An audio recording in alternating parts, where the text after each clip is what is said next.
Israel should face an arms embargo if it doesn't stop its attacks on Gaza, says the Spanish government, which is hosting a meeting in Madrid of Arab and European countries, including the UK, on how to end the war. Today, Israeli airstrikes killed 30 Palestinians, while yesterday 2 members of the International Red Cross were killed. Some limited aid of 107 trucks did enter Gaza, but humanitarian organisations say that much more, up to 600 trucks a day, is what is desperately needed, following 11 weeks of a blockade on aid by Israel. Fergal Keane reports now on the situation facing the youngest members of Gaza's population, and there are distressing images.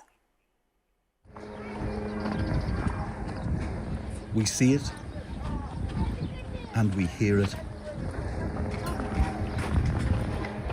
From far away, but in sound and colour, an agony that cannot be denied. This is Osama, and he is 5 years old. Today, a British doctor captured these images in the paediatric ward of Nasser Hospital. The young and vulnerable. Really shocking. Skin and bone. There was abundant aid that could have helped them. But nearly 3 months of Israeli blockade kept it out of Gaza. How they were once and how they are now. These children are so malnourished that they're actually wasting away. It's shocking to see this degree of malnutrition, and it's because of the blockade.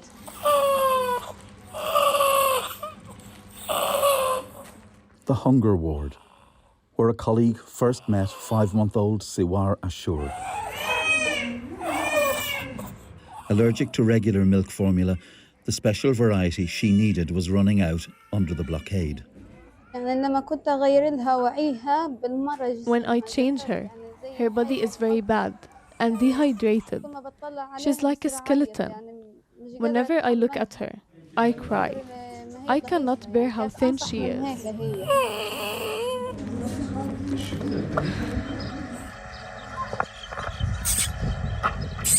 Her condition stabilised.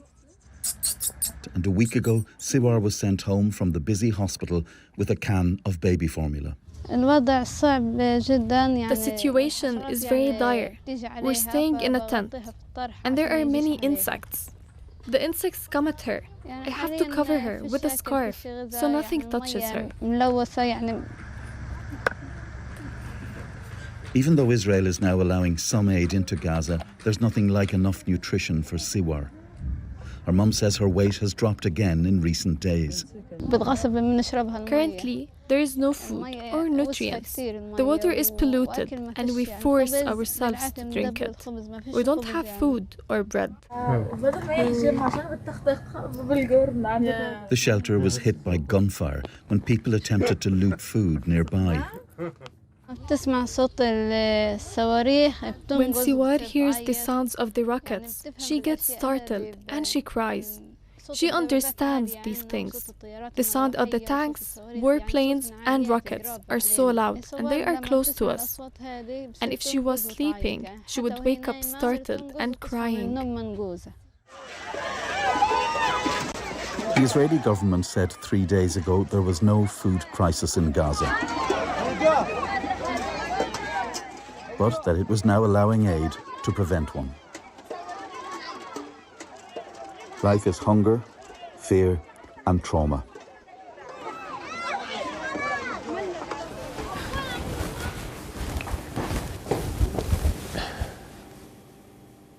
Dr. Wasim Saeed is a British plastic surgeon who's just returned from Gaza.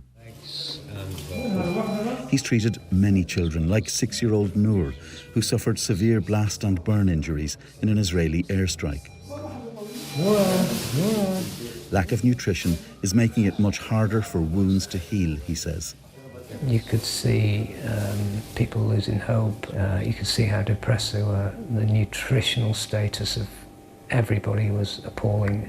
So grafts were not taking, wounds were not healing.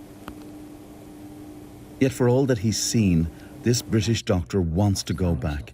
It's his human duty, he told us. None of this needed to happen. Every time you see a child, you think of your own children and how, you try not to at the time because it would be you couldn't work if you thought, what if this was happened to my daughter, or heaven forbid, or something like that. Set against the raging war, a child's life is a fragile thing, but loved dearly from one heartbeat to the next. Fergal, Keane, BBC News. Well, Israel does not allow international media organisations, including the BBC, into Gaza, and we use trusted freelance teams on the ground. Let's turn now to our correspondent Barbara Plett, Usher, who's in Jerusalem for us. And Barbara, some terrible scenes of suffering there.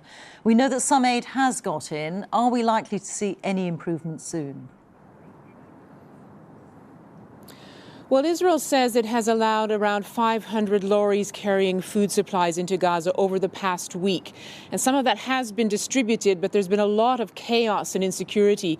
Desperate people overwhelming bread bakeries, for example, and armed men looting some of the aid. UN officials say that that's because so little has been let in. They say this wasn't a problem during the ceasefire when Gaza was flooded with aid, and that needs to happen again. But Israel is saying no, it's going to try something new. It's going to use a private company backed by the US to distribute food, and arguing that this is going to prevent Hamas from stealing aid and so reduce its influence. But there's a lot of criticism about this plan, not least because this company doesn't have the supplies and the structures that the UN has. And so at best, at the moment, it could only feed about half the population. And then at the same time, you've had this escalation in the war by Israel saying that it wants to finish Hamas off. You had the chief of staff today telling soldiers, in fact, Hamas has been greatly weakened. This is not going to be an endless war. But it really doesn't look like that in Gaza right now, I have to say. People are being squeezed into a smaller and smaller space, and there have been many civilians killed during military operations over the weekend, Reeta. Thank you. Barbara Plett, Usher, reporting there.